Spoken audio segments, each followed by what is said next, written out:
Кіноперемога. Стрічка Нарімана Алієва «Додому» тріумфувала на кінофестивалі в Бухаресті у номінації «Найкращий фільм». Нагадаю, фільм «Додому» брав участь у цьогорічному Каннському кінофестивалі і, хоча нагород не отримав, але здобув схвальні відгуки критиків. Стрічка розповідає трагічну історію кримськотатарської родини, яка втратила сина. Він загинув на Донбасі, захищаючи Україну.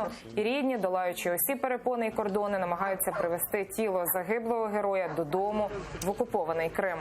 Головні ролі у стрічці виконали Ахтем Сеїтаблаєв та Ремзі Білялов. Це румунський фестиваль, одна з найбільших фестивальних кіноплощадок для Румунії.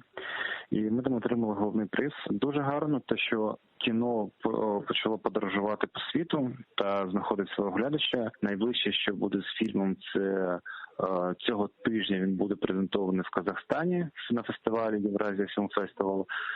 В Україні фестивальна прем'єра, як я казав, буде відбуватися в Одесі в липні.